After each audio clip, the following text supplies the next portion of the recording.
Welcome to episode 7 of the Ghost Furnace podcast. This week, we hear an interview involving bones on the beach in Hawaii and the paranormal event leading up to their discovery.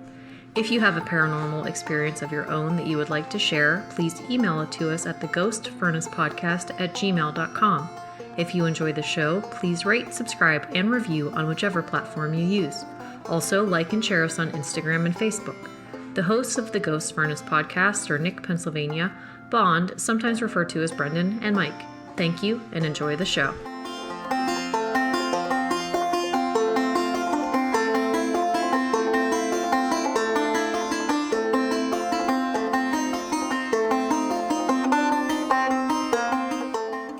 Hey everyone, I am here tonight with our good friend Kelsey, who has some stories for us. She responded to one of my messages on Facebook asking for if anyone we knew had any stories, and whenever she said that she had some, I was really excited because Kelsey is a good friend of both me, Mike, and Nick, and we're really excited to hear what she has, and we know it's going to be good. So Kelsey, thank you so much for taking the time to speak with us this evening.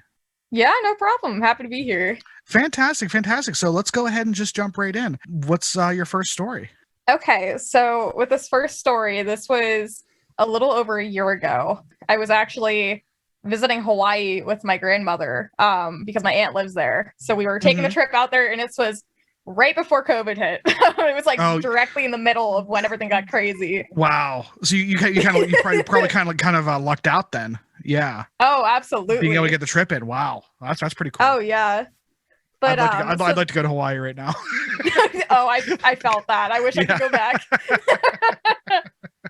But the first day we got there real late at night. My aunt, she's since moved out of this place and into a different house, but the house she was renting at the time, she had set up a spare room for me to stay in. So there was an air mattress on the floor, and there was a nice window with a nice view. And so I went in there, dropped all my stuff, got myself settled in for the night because it was super late. And I don't remember if it was immediately after turning off the lights and I was laying in bed, or if it was I woke up in the middle of the night. But I remember laying on my side and facing the doorway and noticing on the wall, because there was a lot of light coming in through the window still even at night, that there was the shadow of a child just on the wall, reaching out. And it was super detailed, clearly not a statue or anything.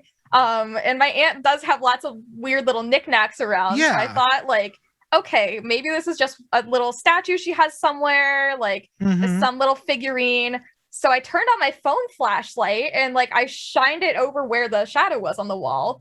There was nothing there. I looked over at the window. There was nothing there. I pulled back the curtains and everything. There was nothing. As soon as I turned off my phone flashlight again, it was still there and wasn't moving. I was just what is this? So I just pretended it didn't exist and went back to sleep.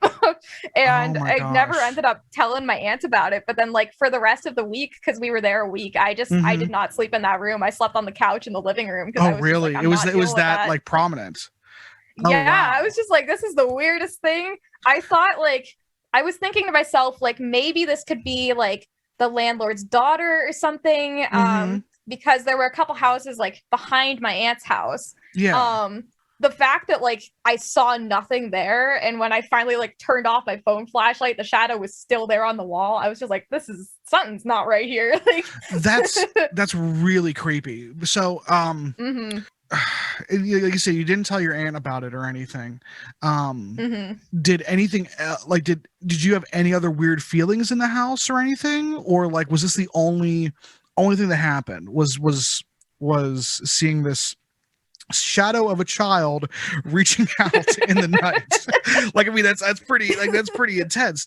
So whenever you I can kind of understand your rationale there, where you're okay, I'm seeing something, and you were obviously awake enough to realize, okay, I'm seeing something, I need to turn on another light source. So you turn your phone on, Yeah. And you don't see anything on the wall. So at that point we can rule out that it's not a it's not a statue, something on the wall, or a shadow coming from somewhere else in the room, from the doorway or from a hall light or something. Mm-hmm. And then whenever you open the blinds to see what, if there's anything on the windowsill or anything, was there any plants or anything or any trees outside? So like nothing that could like cast a weird shadow from a distance from like a street light or anything. No, absolutely not. And the shape was so clear. It was bizarre. Like you could see like all the fingers on the hand and everything. Really? Like, you could see the individual strands of hair, Oh like my from like the gosh. frizz coming off. Like it looked like it was a little girl. Like it was so weird. I've never experienced something like that in my life. That's crazy. Like, are you familiar with the phenomenon of what they call shadow people? I've like heard the term before, but I'm not entirely sure off the top of my head. So, but it's this phenomenon where people at night see, shadows, like 2-dimensional figures. Mm-hmm. Usually when you hear about them though, they're moving.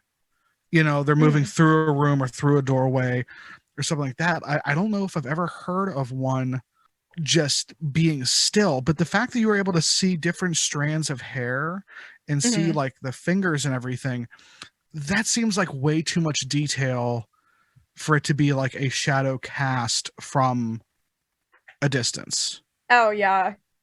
Wow. And I did notice like the next night, like I did like check and like it wasn't there the next night. It was never there again. See, that's even weirder because like because if it wasn't like let's say hypothetically it was just a shadow, it should have been there the next night and the night after. Oh yeah, absolutely. That's so. Did you get any like outside of being like creeped out? Did you get any like? I mean, whenever you said you thought it was a little girl, like part of that is like you interpreting, what you're seeing. Did you get any other vibes off of it, or any other weird feelings, or was it just like a fight or flight? Like I'm just going to ignore this because I need to go to sleep and there's nothing I can do about it, or like, wow. It was pretty much just the like, I'm just gonna pretend this isn't a thing. Like, let's hope this is just like some weird like sleep paralysis thing. Like, because I already have like issues with sleeping. So, well, so I was like, well, yeah. I mean, that is something to think about too. Like, but usually whenever that happens, it's fleeting, and B, you usually don't have the presence of mind to A, turn on your phone flashlight, and then B, usually don't. I mean, that's if that is your brain just like let's say hypothetically it was just your brain interpreting a shadow as a little girl kind of thing. That's such a specific thing, and it's such a weird thing for it to last through you trying to actively debunk it while it's there. Like that doesn't seem, I don't think that's a typical thing that happens with jet lag, that's not a normal reaction, so man, that's crazy. I almost want to talk to your aunt now and see if she has any stories about that house. Oh my gosh, that would be really interesting. Yeah, like was the house old or anything, or like because I know Hawaii has a really interesting history. So yeah, I honestly have no idea. It was like an interesting house in the sense that like it was the first one like closest to the road of like all the houses that were like grouped right there that like one landlord owned. But even though like it was still the closest to the road, it was still like quite far back and like tucked away behind lots of big like bushy trees and all sorts of things and stuff. Yeah, so like it really felt like you were like out in the middle of nowhere, but as soon as you walked to the driveway it was just like oh, like we're on the street. Like yeah, which is kind of cool. That's how it sounds wonderful. Oh yeah, it was great. Yeah, I don't think I've ever heard of that. I don't think I've ever heard of a stationary shadow like that was that defined. Like that, I think it's the definition that makes that so spooky. And if you've never had anything like that happen before or since. Nope, nothing like it ever. Wow. But also you hear that too with lots of stories when it comes to these possible shadow entities, where people see it and they kind of just go like nope and go back to bed, which is almost irrational, and it makes you wonder like what's happening internally in our brains to like allow us to do that, or if there is some sort of outside force acting along with it. It's kind of hard to tell. I just know that like I was just like, nope, I'm just gonna hide under the covers and pretend this isn't a thing because it was close to the door. Like it was like if like the mattress was up against one wall, the door was on that same wall. Like if you're laying in the bed, it was to the right of the bed. Okay. Yeah. So I was laying like on that side and saw it like right like in the corner, like between gosh. You know, like where those two walls meet, like where the door was. So I was like, I'm just not gonna go too close over there. I'm just gonna let that be. Yeah, and that's such a weird place for a shadow to be to begin with. Oh yeah, it was so strange. I mean, like it made sense, like based on where the window was, because the window was directly across from where I was sleeping. Okay. But it was still just like, it was so strange because there was nothing out there. There was nothing on the windowsill. Like there weren't any like shelves or anything in front of the window or like in the way of the window. Yeah. So yeah. And whenever you look, did you like the following day, did you look and see if there was anything else that could have been casting light from that side of the room? Oh yeah, I looked like crazy. I couldn't find anything. I looked outside. I looked inside. Yeah, because like one of the things that I was thinking about is like a router or something with like a bright blue LED or something that was like beneath some shelves and like casting. But again, the thing is that's such a specific thing for you to see with such detail that you're like, how in the world would you even recreate that if you wanted to? Oh you know? Yeah, it was like, bizarre. Wow. That's wild. That's wild. Yeah. Well, I'm curious to see if you can top that. You said you had 2 stories. Well, I'm going to preface this one with it is a bit dark. Okay, that's fine. This was the day after the incident with the little shadow person on the wall. Oh, really? Okay. It was that soon. Me and my aunt and my grandmother, we all got ready to go out for the day, and my aunt took us to this small beach that like there weren't a ton of people at. There were like a couple houses nearby, but like there wasn't a whole lot going on there. It was really cool, like, because it was my first time really seeing the ocean. It was exciting. Like, there were actually a couple sea turtles, like, sleeping on the sand that we got to walk up to and, like, look at. Yeah, it was so cool. Wow. But, okay. And so we're standing there looking at the ocean, and then my aunt is like, hey, like, why don't we go over this way, like, off to the left, along more of the beach? Because it was more, like, rocky over there, and it was a bit, like, thinner. They're clearly, like, wasn't a lot of like human travel over that way. Yeah. So me and my grandmother were like, sure, let's do it.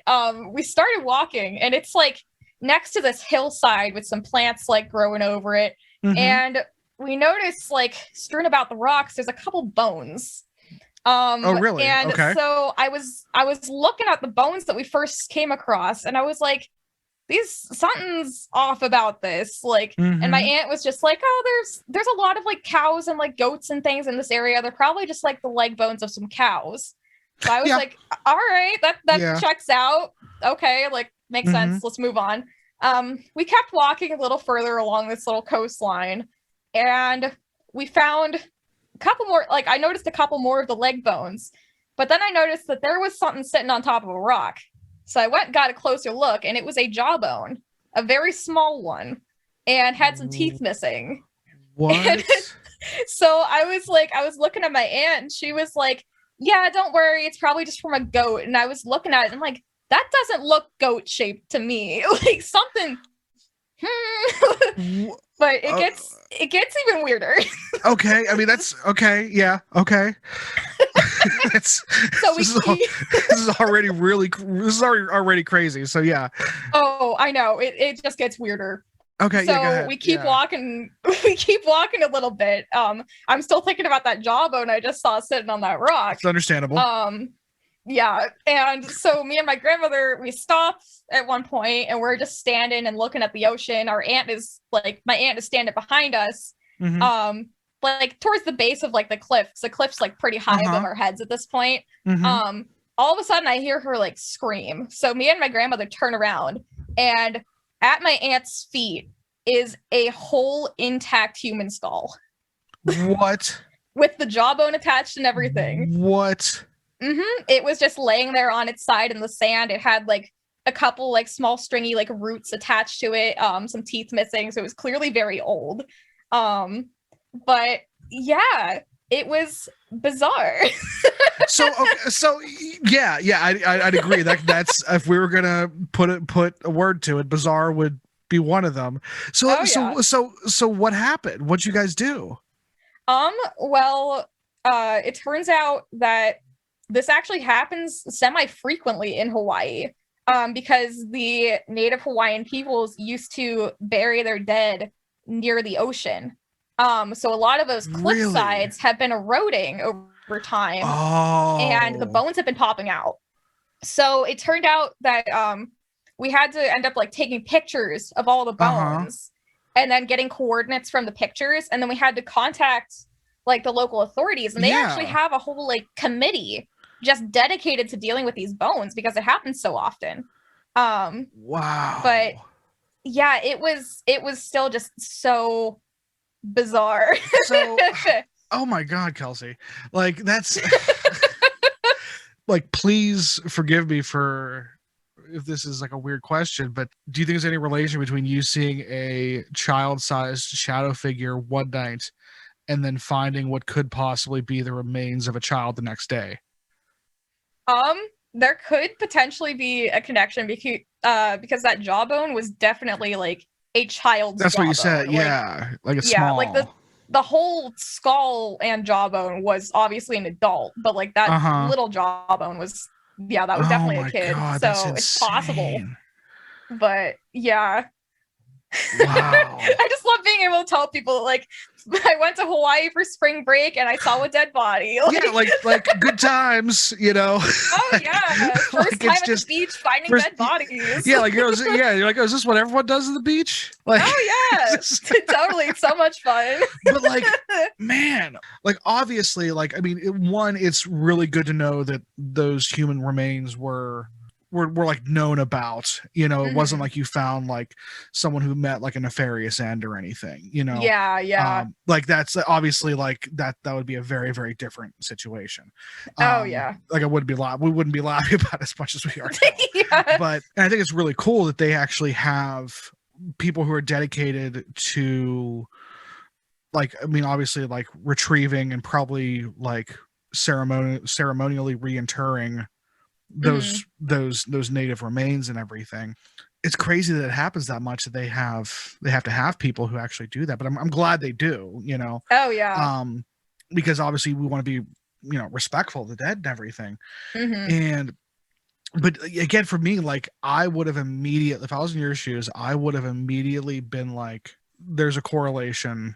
Like, again, maybe not causation, but I would have been like, was the spirit of this child in my room last night? Like saying like and again, who knows? It's complete speculation, obviously. I know I would draw a correlation there. Maybe they were being like, come find me. Well, yeah, I mean, because again, like obviously that could be a very traumatic experience, but also, you know, maybe not though, because because it has to do with, you know, the passage of time. You have the side of the sea literally eroding, you know, and stuff like that. I mean, there's kind of a lot of beautiful symbolism in that if you look at it from a positive way, I think. Like maybe that's why she saw you, was because she was excited that you guys are going to be the ones that found her, you know, or something like that. Like, again, completely speculating, and I don't know if that's something that would even fit in with that those folk traditions. I apologize ahead of time because again, I'm not familiar with them, but but putting our own cultural context over it, that's kind of like the first place my head goes, at least. It makes sense. But man, that's talk about a weird 24 hours for you. Like intercontinental flight, landing, dealing with the shadow child, fighting human remains, and meanwhile you're just like, I just want to get a tan. And like just chill out. I just want to see the ocean. Like, this is my first time on a plane. This is my first time being to the beach. Like, let me just live my life and enjoy this. Like, future me is like, there was a pandemic starting later that week. Like, could I have just enjoyed my time? Like, man, that's so again, that's one of those things where I like, on the surface, some people might not say that that's a quote unquote paranormal experience that you had with but I think because of what happened previously, like to me that's the continuation of one story, you know. And again, that's me just completely putting my context over it, but that's really interesting at the very least. I am super excited to do some research on Hawaiian folklore now. I actually am too now, because I don't know too much myself, even though my aunts explain some things. So and I'm like, my memory is just garbage. but yeah, so I mean, I guess my last real question for you would be, having an experience like this, has it changed you at all as far as your view on either the paranormal or just the world around you or anything? I guess it just made me more aware of time. Like, if that makes sense. Like, especially with finding like the whole skull there, I was just like, oh geez, like this was an entire human being. They had a whole lifetime. Like they had like this amount of time on Earth. Like they were here when like none of this island looked like this. Like they had their own different settlements and everything. It was just wild to see that and be like, oh wow, like that might be me in the future. Who knows? Exactly. Like so No, I completely agree. Whenever we interact with history like that, it really can leave a mark on us in a positive way, I think. So wow. Now this one's gonna stick with me for a while. I'm gonna be thinking about this one for quite some time. That was an excellent story. So yeah, I mean, that'll probably wrap it up for us. But yeah, thank you so much. Thank you so much again for spending the time with us tonight, Kelsey. And hopefully we'll be talking again soon. Yeah, thank you. No problem. Okay, have a good night. Take care. Yeah, you too. Bye.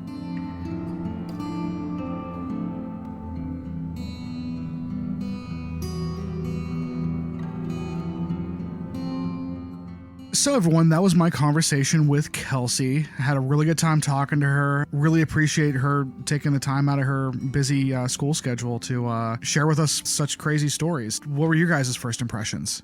I thought it was a really interesting story. Brendan, you mentioned it being a shadow person. I mean, it definitely, by the looks of it, would be a shadow person, but as far as the characteristics it displays, really nothing else kind of points to shadow person for me. It was really interesting how the two stories tied together.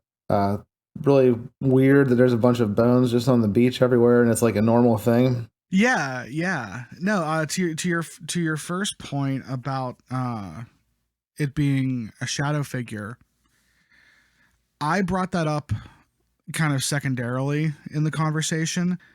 She said it was a shadow, like two-dimensional. And typically, in my experience as well, when people talk about quote unquote shadow people, it's usually a three-dimensional figure. It's usually moving, ducking in and out of a corner or a room, where this was definitely different in the fact that it was stagnant and wasn't reacting to her in any way. So I completely agree that in that sense, it's very different from any other shadow person stories. But I felt it was worth mentioning only because it was in fact a shadow and a person. So, right. So I figured if I didn't bring up shadow people, somebody would surely be commenting on that. Well, I really did like how you tried to connect the two, or at least ask Kelsey if she felt that they were connected in any way, those experiences, especially since they were in such close proximity to one another, not only in distance, but in time. And I want to hold off on talking about the skeletons on the beach, because I have another route I want to go with that.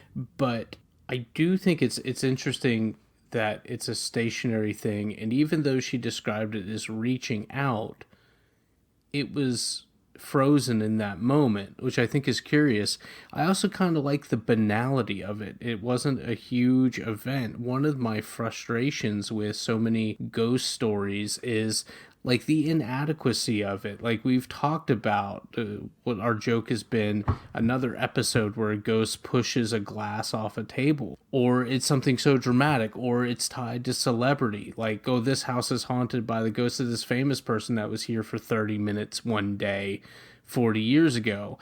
And that too is gonna, that thought's gonna tie in too, but it's for a lack of a better phrase, it's kind of nice to have something that is just a very banal thing. It's not threatening, it's only the weirdness and the I don't have a good explanation for that being there that really catches Kelsey.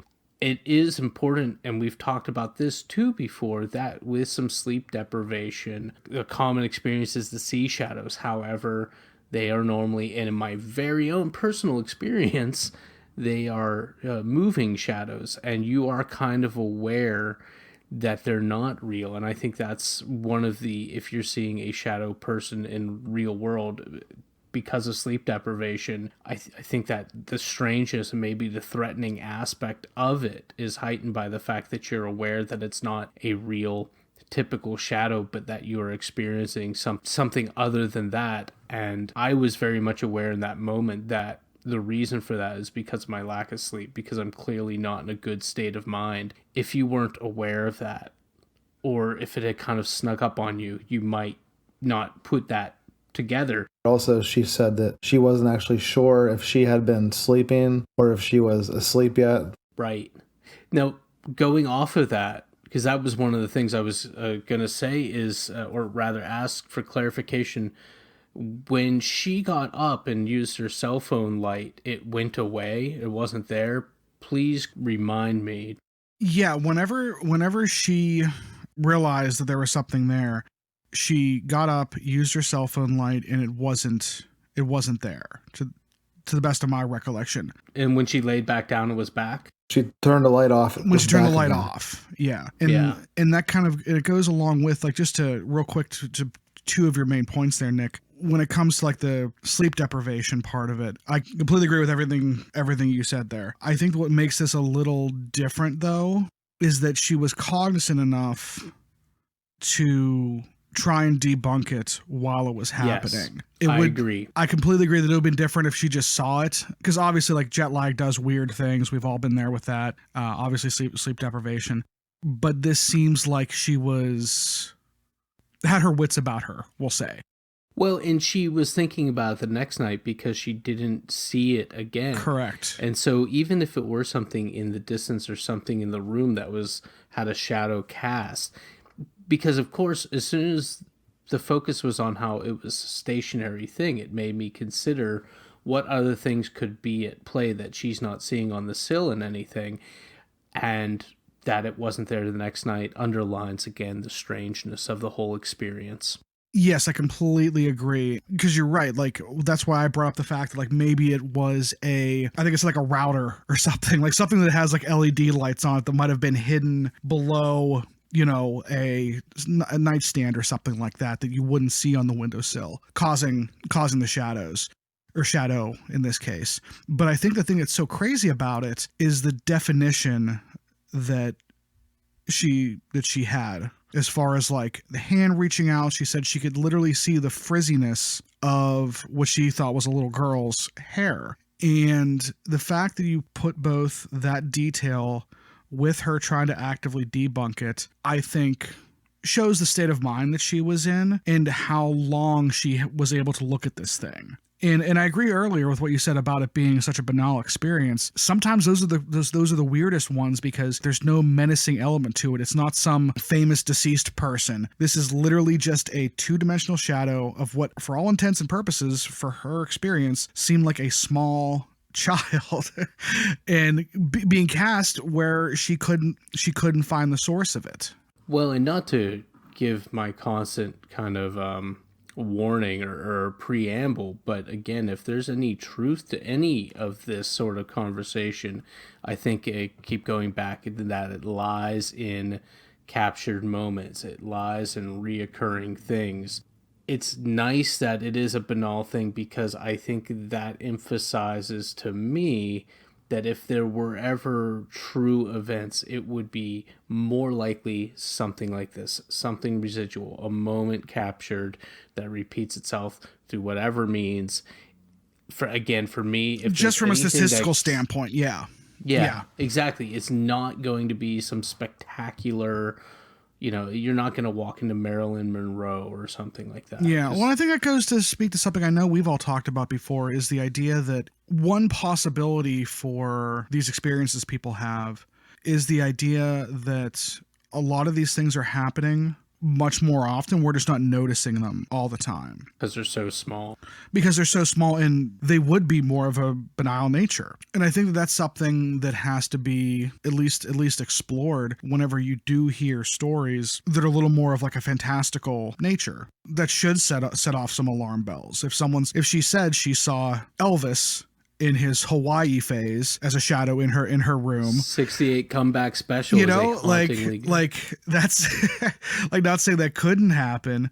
That brings in more of the co-creative element that we talk about sometimes, where you're kind of skinning something that you're seeing or interpreting what's in front of you with your own perception. If in fact these things are happening outside in the world, away from our perception, statistically speaking, they should be 99.9% of the time very normal things. And a young girl is a normal thing to see, so it kind of stands to reason in that sense. Her not seeing it the next day, I think only kind of proves the case that it was something strange, paranormal, whatever you want to call it, because again, the thing didn't interact with her, so there was no like menacing element to it. She didn't get any bad vibes off of it or anything. And again, how often do we see this with anything related to sleep paralysis or people seeing weird things at night, where they see it, they acknowledge it, in some cases like this they try and debunk it, but then they just kind of go nope and go right back to sleep like nothing ever happened, which is someone who has never experienced those things. That sounds kind of crazy, but you hear it over and over and over again. But I think it was great that she tried to debunk the next day. I mean, she did her work trying to make sure. Agreed. Yeah, she definitely just didn't take it at face value, which is. I mean, I don't know. It's hard to say what any of us would do in her situation. It didn't seem like it was threatening her in any way. Correct. Yeah. But that imagery is terrifying. Oh, it's definitely creepy. Yeah, it's at the very least creepy. And like I said, it was enough for her to go searching for answers the next day. Mm-hmm. Well, anytime the world breaks your expectations, or that rather the normal way of things has been suspended for a moment, it's going to be unsettling.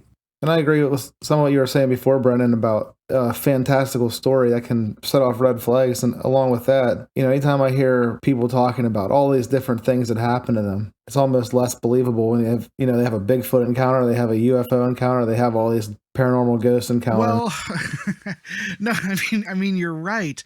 But when it comes to, I'm going to play devil's advocate to my own point here, I think. You do have the phenomena in at least the paranormal community where you have people that have multiple types of things happen, and they happen either in flaps or in intervals throughout their lives, which is honestly kind of a whole other conversation, where I know some of you listen to some of the same podcasts and read some of the same authors that I read. And I think if we ask Stan Gordon, someone like that, about this subject, he would say that, yeah, if you've seen a Bigfoot, your odds of also seeing some sort of light anomaly is also pretty high. You have people that see multiple things, if not as much, just as much as people who have one-off experiences, especially whenever those experiences are in homes or on specific pieces of property.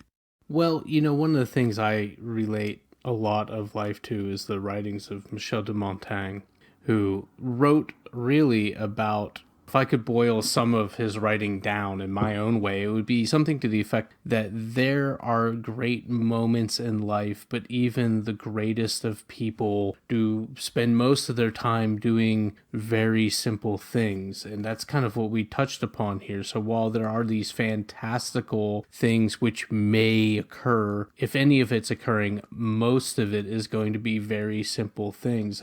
He famously and somewhat vulgarly said that, or wrote rather, that it's important to remember that lords, kings, and even ladies defecate, although he used a different word for it.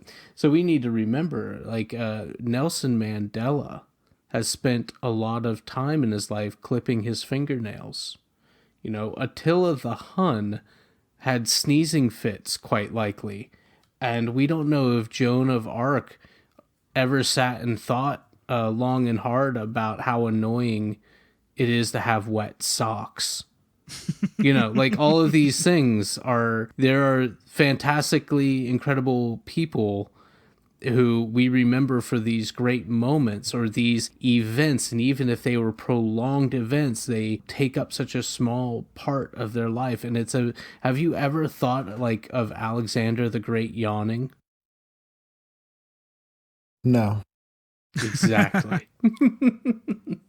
No, and I do agree with what you're saying, Nick. And like I just argued against, I'm gonna go back the other direction now and say that, like, I know personally, if I was in Kelsey's shoes and I saw this two-dimensional shadow, of, a young girl in great detail and try to debunk it at the time, I completely agree that would be a very different experience from seeing a shadow of what appeared to be Hawaiian era Elvis. Like I said, I think that if I saw the former, I would be very freaked out. If I saw the latter, I would be, honestly, my first reaction then would probably be, I'm sleep deprived, I'm jet lagged, I ate some bad sushi, something along those lines. Because it's so much more fantastical. And your first reaction would not to be going to late Renaissance French philosophy.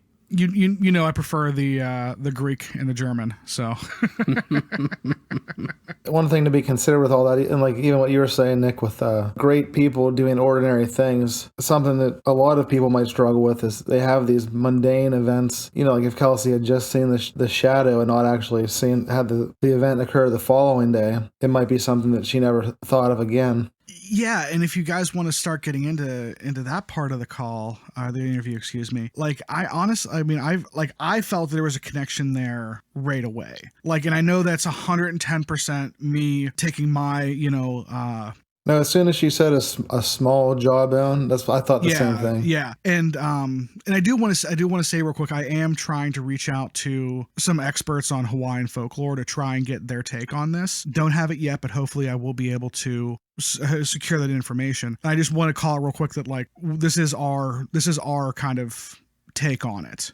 Oh, it always is. I mean, who else is here? Yeah. But I was just adding, though, about the mundane, and this will be my last statement on it. If our lives are replayed, we probably almost certainly have no say in what gets replayed. So when we were together last, I talked about, half joking, like, that's going to be me. I'm going to be the ghost that just is stuck on the toilet. And what if that is the moment of your life that's playing for the next 60 years of freak people out, or it's just you walking down the hallway, or it's you griping about a parking ticket on the side of the road, and oh my gosh, there's that ghost that you always see, and it's always by the yellow curb. Like, what's he looks angry.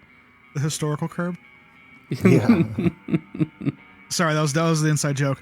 No, but I completely agree though, Nick. Especially if we're proponents of any of like the stone tape theories of somehow our residual energies being trapped in certain areas and kind of time replaying in these kind of loops. Odds are, again, statistically speaking, they would probably be something of the mundane nature, not fantastical.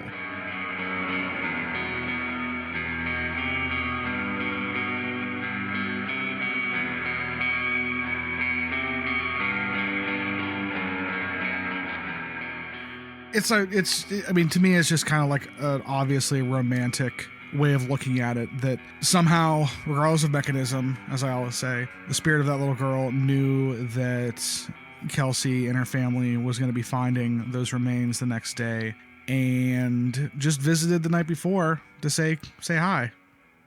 I mean, that's just how I read it immediately. I mean, in the nicest way possible, but that's definitely the Hollywood answer to the ending. Oh yeah. Like I said, it's a very romanticized version of all of this, but I couldn't help but be drawn to it. Well, it's definitely, there's a strong connection there too. I think because we want it to be. Do we want it to be because that is the satisfying story? Because what if it just isn't? Again, it all happened, and what if it's just not related in any way, shape, or form? It just wouldn't satisfy in the same way. Right.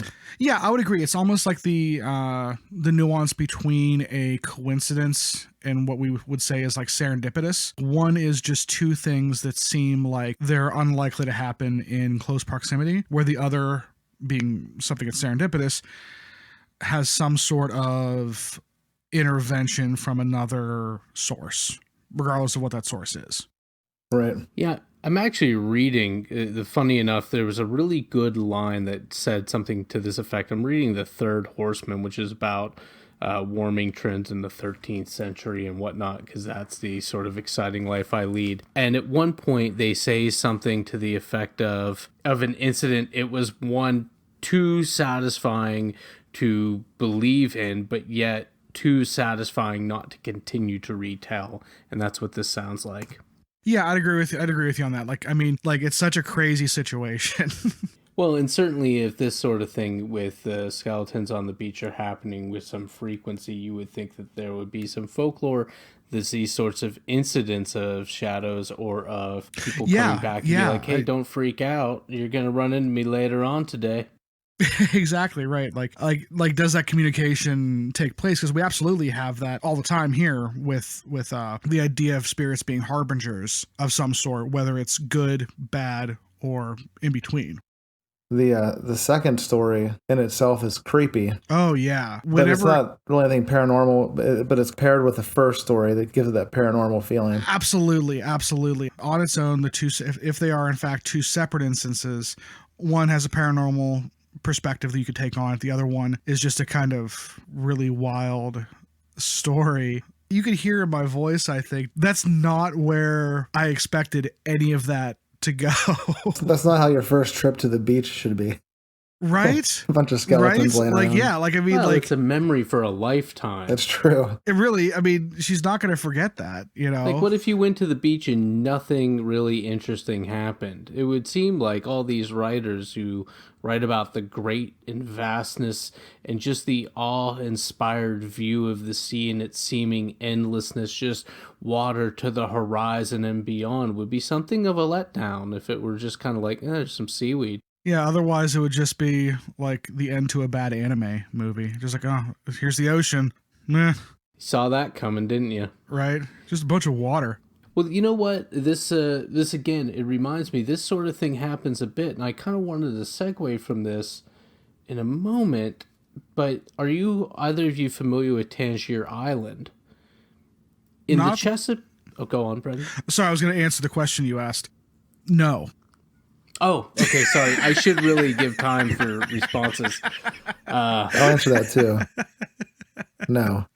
All right. I am glad. I'm going to put you both down for no. Hold up a second.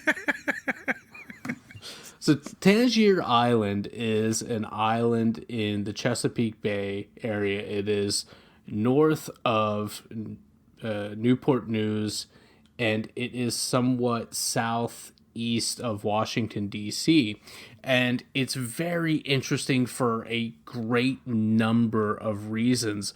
One of which is because so much seafood is brought in. It is a fishing community of a fair small number of families. It is a very small island, relatively speaking.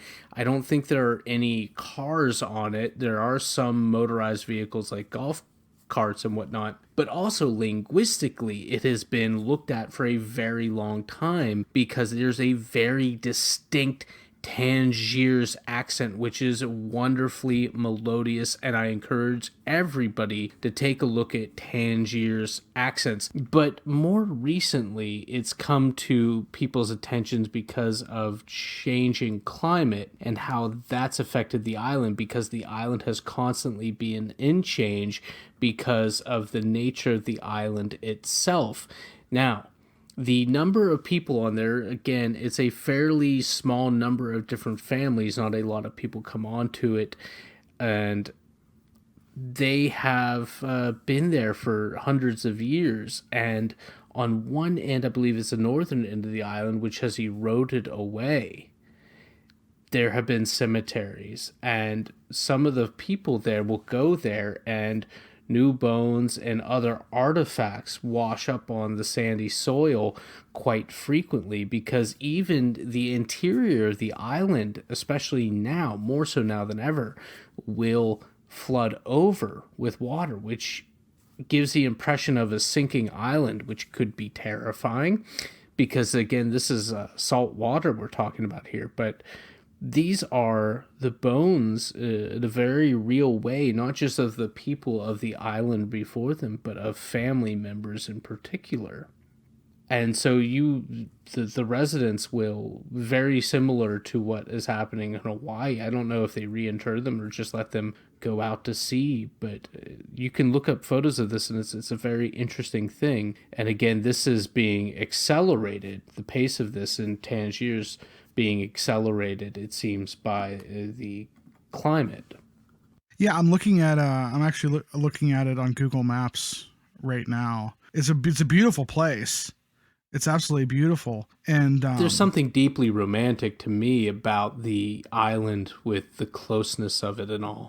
Yeah, well, it's funny because it really is out in the middle of the bay and everything. Like, it really is its own. I can see how it would develop its own, like, accent, unique culture and stuff like that. Anytime you talk about cemeteries being underwater and then coming up, man, that's just always so unnerving. I mean, there's quite a number in our area, too, that are submerged and periodically are above, too. So I remember hearing about it in Pittsburgh, not necessarily submerged underwater, but cemeteries that are almost like falling off hillsides. And people can drive by and just see, kind of bodies coming out of the dirt. Oh, God, that's so macabre. When I was a young child, real young, and when I would go back periodically in New Orleans, anytime it would flood really bad, some of the older graves would sometimes wash around town. Well, yeah, you have all those horror stories about that stuff happening around Katrina and everything.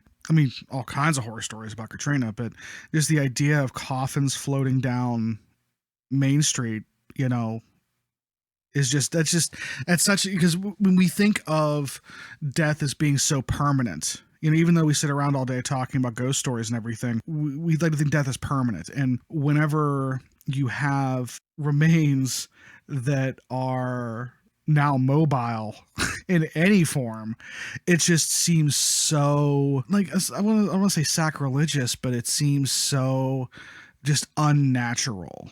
This is my question for both of you, of which I will give sufficient time for you not only to answer, but to consider, so don't rush into a response. I'll be patient. But it has been put out by a number of different groups when a bunch of those haunting shows became very popular at the turn of this century that we all partook of watching. A couple of them were very adamant that it's a waste of time looking for ghosts and stuff in cemeteries, because why would cemeteries be haunted? And I'm very curious as to the two of your responses to, do you think cemeteries are haunted? Or if they are, is it more infrequent than other places? Go right ahead. We kind of talked about this before, because I mentioned that we had actually been looking at buying a house next to a cemetery. So I actually kind of tried to do some research on this. And believe it or not, I didn't find a lot of outright stories that were just like, why it's bad to live next to a cemetery. But I have seen a lot since then about people, having experiences next to cemeteries. I've heard of a lot of shadow people, but I feel like, if a cemetery is not maintained, if people are maybe trespassing and vandalizing, there's potential to be some unrest there with some of the spirits and people who might be around, and they might be more apt to make themselves known. But overall, I think the scary thing and the thing that worries people with cemeteries is the fact that there are dead bodies there, not necessarily ghosts, but just the idea. That's what I was thinking whenever I was thinking about buying a house close by. I like to hang out in my basement. I was excited to get a house with a basement. And I was thinking, well, the bodies would literally be like on the other side of my wall, albeit, a couple 100 feet away, but still, it's like we're on the same level. Line of sight, yeah. Right. Yeah, and I will give you a moment to respond upon, but one of the things I'll say to that is a fairly, I think you're 100% right, Mike, when you say that people are probably mostly afraid, or maybe afraid isn't the word, but unsettled by the awareness that there are very real corpses nearby or in the cemetery. But I would imagine that is a much more modern view and concern about cemeteries, because of course you're both aware that in the when cemeteries were kind of a new thing, like a public cemetery in the early 19th century, they became later that century, and even early up until probably until around World War One, it was a very common thing to have like picnics in the cemetery and whatnot. And part of that was because your connection with death was much closer, because not only would the dead reside in your home for a brief period prior to burial, often enough, but of course too, the mortality rate of, childbearing women and young children was much higher, so people would spend time around there. I know in Eastern Europe, it's very common in a lot of the cultures there to have benches beside a grave so that you can sit with your friend and even have a drink there with them on their birthday or whatever. So it's funny enough, the further we move away from death, or that closeness to it, that tangible, earthy aspect, the more unsettled we become by it. So, but I just wanted to highlight that because I think you're absolutely right. Well, something else that goes along with all that too is, now we have all these horror movies, and basically our culture lends itself to us being afraid of cemeteries. In particular, in Evans City, which is 10 minutes up the road from us, is where The Night of the Living Dead was filmed. And since I was a kid, I've always been kind of more afraid of that cemetery, mainly because of, seeing the movie and that imagery. Yeah, absolutely. And to comment on that real quick, I live on the same road as that cemetery. And when I was little, I used to be terrified looking out the window sometimes, especially at dusk, and just imagining a small horde of zombies walking up the road out of Jackson Township. I know exactly what you're talking about, is what I'm saying. But to answer your question, Nick, one, I think your response to Mike there was very spot on in a lot of ways. For me personally, I mean, I know exactly what you're talking about when you say these ghost shows and everything say, why would a cemetery be haunted? It's a good question to ask, and it obviously, that answer of that's the last place these spirits would be, that's all. It's presuming a lot. It's presuming the whole stone tape theory. It's presuming that these spirits are sentient in the sense that they can choose where they show up, stuff like that, which is interesting. I think for myself, I mean, I've always liked cemeteries. I think they're beautiful places. I like hanging out there. Anyone who follows my photography work knows that I like taking photos there. I mean, I think they're generally really beautiful places. To Mike's point about when they become unkempt, the vibe can definitely change. Our perception of them changes. And I think when asked the question, are cemeteries generally speaking haunted, I think there are two main things we need to kind of like look at there. One is just like the idea of like, what is haunted? What is that word? I know that, if I'm looking at, let me see here, Merriam-Webster has a lot of definitions of haunted before it gets to anything ghostly related. As a transitive verb, which I know you'd like, Nick. I prefer intransitive verbs. Yeah, but, go right ahead. I know you do. But it's not to the third one. They say to visit or inhabited by a ghost. I believe that the house was haunted. That's their example. So like we're saying, spirits reside there and stuff like that. I think that almost anywhere has the potential to be quote unquote haunted. I think there are places that are a little more charged than others. But that being said, if anywhere would be haunted, I would say that regardless of time frame, like you mentioned earlier, Nick, how in other times and other cultures, people would spend more time in cemeteries almost as a leisure activity. I think that when we look at cemeteries now, we look at them as they're sacred spots. Whether you're religious or not, they're seen as kind of, hallowed ground in that sense. They're sacred, they're holy, whatever you want to call it. And whenever they're used in the nature that you're talking about, there can be a lot of positive energy around there, which can also lead to, manifestations of ghosts, spirits, and everything. And like Mike said, whenever they're unkempt, if there is any credence to the idea of us needing to pay some sort of respect to the dead after the fact, then yeah, that could definitely lead to said unrest. But I don't necessarily think cemeteries, to answer your question, Nick, are necessarily any more or less haunted than anywhere else. Well, there's a couple things in both of your statements about that. An excellent question, by the way. Excellent question. It's a simple question. I'm a simple man. Simple questions. That is not true.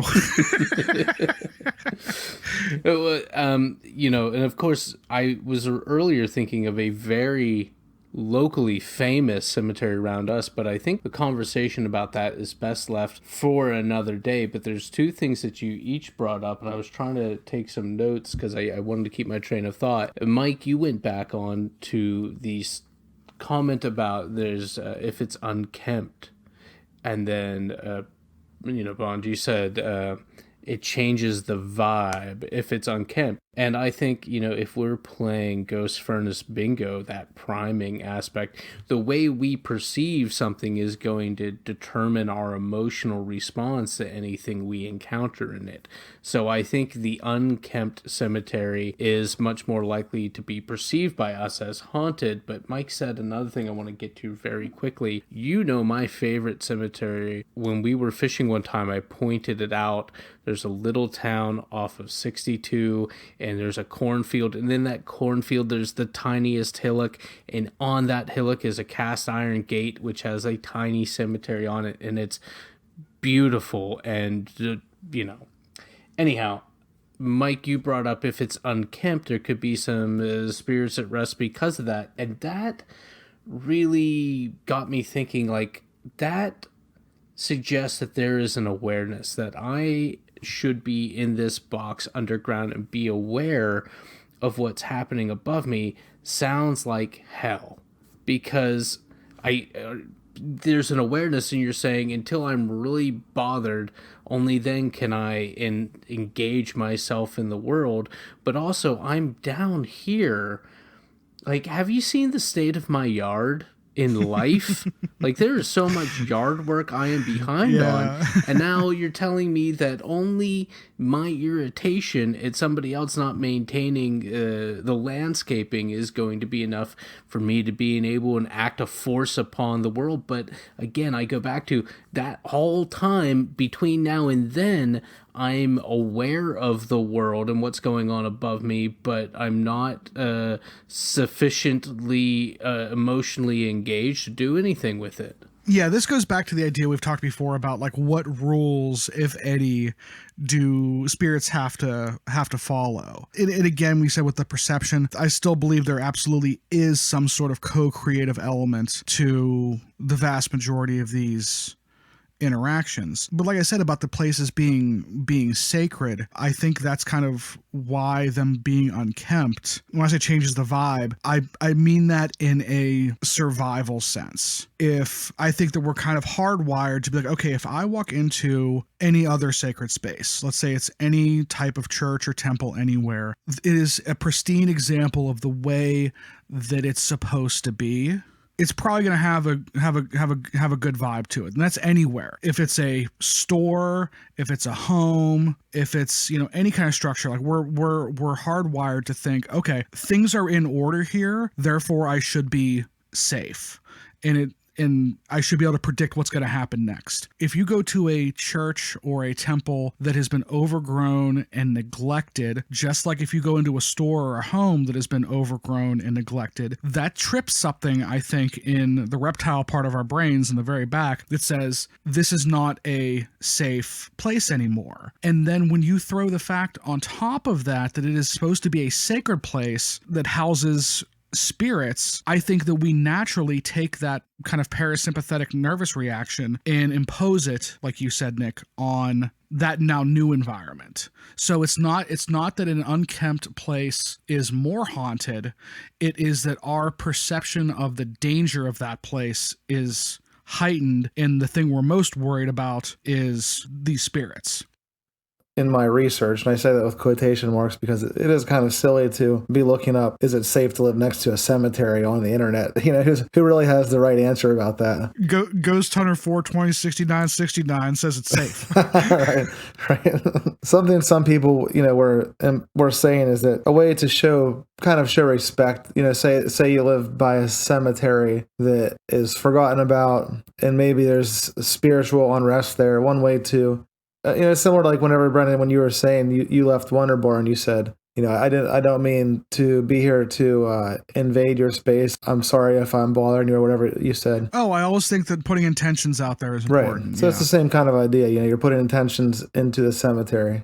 There's a lot of different ways to answer this question. And I think like what Nick brings up with the mechanism of why the unkemptness would cause unrest is an interesting question. And that's why, again, my answer has to do with the fact that it's actually our perception of it, and that it's a natural, it's almost a subconscious reaction. It comes down to, you know, the imagery, and creepy is a simple word to define it, but it just looks creepier. Exactly. Yeah. But I think that sets something off in us. And then whenever we add the fact that it's supposed to be like a sacred, holy place, it just rings more alarm bells than usual. And then when we're in that bit of a heightened state, we all know that, you know, being in these heightened states can have effects on, you know, the world around us and how we're perceiving it, at least. If you were to ask a child to draw a haunted house, they are not going to draw a brand new house that, you know, could, you know, very well be haunted. They're going to draw a spooky old house with cracked windows and spider webs. It's spiders, I don't know if you know this actually, but you know, they talk about ghosts need energy, but really they need webbing. Oh my God, I hate spiders so much. Spiders must be like, what are those little fish that cling to sharks or the bird and the hippo? Yeah.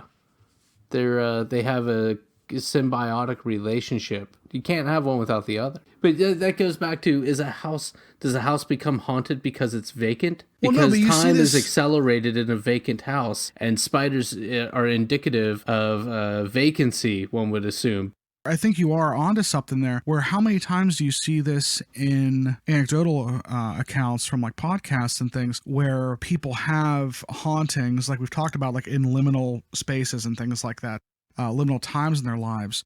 Whenever you have disorder and disarray in a home, there does seem to be a correlation between that and certain types of paranormal activity. So I would actually say that it's not necessarily that a haunted house that is in disrepair, a house in disrepair isn't necessarily haunted, but I think that a house that is in both physical and typically then emotional disrepair for the people who are in the quote unquote home, they are more likely to have paranormal experiences, whether they're attracting that or manifesting it because of the way that they're living.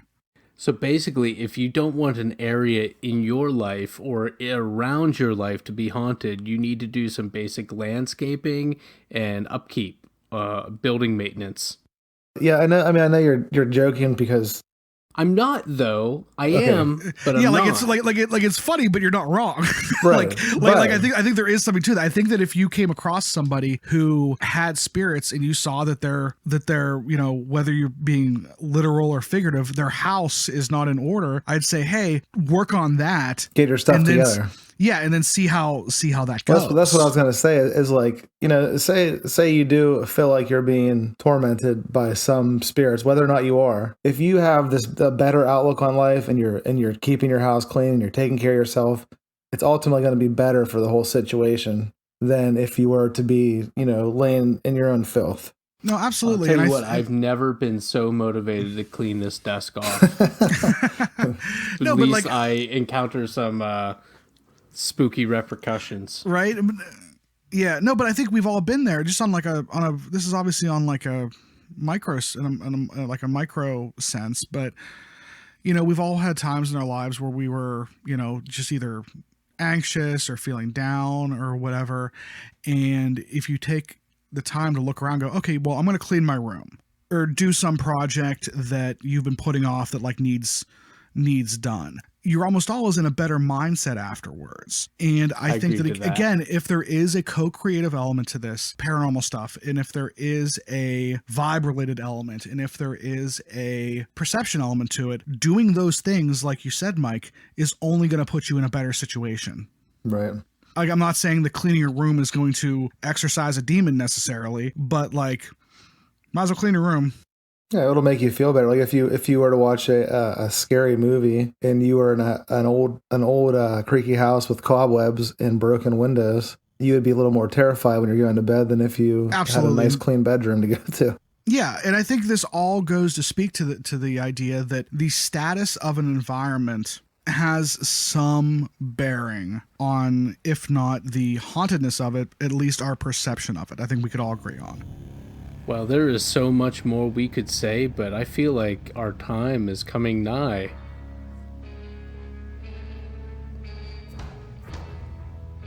The end. Does that mean to an end? That's a wrap. Well, you best leave that. That will be it. You just leave all that space. Just the end. I'll have the music. I'll have the music fading up real slowly. just Perfect. Oh my god.